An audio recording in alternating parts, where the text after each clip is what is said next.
मूर्ख गाढव. एका गावात एक व्यापारी राहत होता. तो मिठाचा व्यापार करी. मिठाचे बुचके गाढवाच्या पाठीवर टाकून तो रोज ते मीठ बाजारात विकून चांगले पैसे कमवत असे. एके दिवशी मिठाचे ओझे गाढवाच्या पाठीवर टाकून तो बाजाराच्या दिशेने निघाला. बाजाराच्या दिशेने जाताना एक लहानसा ओढा पार करावा लागे.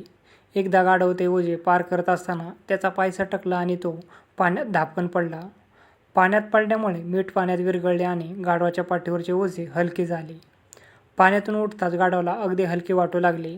त्याला आनंद झाला. पाण्यात पडल्यामुळे पाठीवरचे वजन कमी होते त्याला कळले.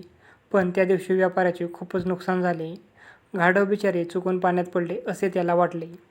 दुसऱ्या दिवशी पुन्हा व्यापारी गाढवाच्या पाठीवर मिठाची गोणी टाकून बाजाराच्या दिशेने निघाला. पुन्हा गाढव पाण्यात पडले आणि सगळे मीठ विरघळले. व्यापाऱ्याचे पुन्हा एकदा नुकसान झाले. गाढव मात्र आनंदी झाले. असे काही दिवस सतत होऊ लागले. पूर्वी कधीही न पडणारे गाढव आता दररोज त्याच ठिकाणी पडत असल्याचे व्यापाऱ्याच्या लक्षात आले. त्याने गाढवाला चांगलीच अद्दल घडवायची असे ठरवले. त्यानुसार त्याने एके दिवशी गाढवाच्या पाठीवर मिठाची गोणी न टाकता कापसाची गोणी टाकली. गाढव जसे ओढ्याकडे आले तसे त्याने पुन्हा एकदा आपला पाय घसरला असे दाखवले. तो पाण्यात बुडाला. त्याला मनातून आनंद झाला. आज पण आपल्याला काही त्रास होणार नाही असा विचार करून तो उठू लागला. त्यावेळी त्याला काही उठता येईना. आज त्याच्या पाठीवर मीठ नाही तर कापूस होता हे त्याला काही माहीत नव्हते. कापसात पाणी गेल्यामुळे तो चांगला फुगला आणि त्याचे वजन दुप्पटीने वाढले. मग काय गाढवाला कळून चुकले की आपण केलेली फसवणूक ही व्यापाऱ्याच्या लक्षात आली आहे.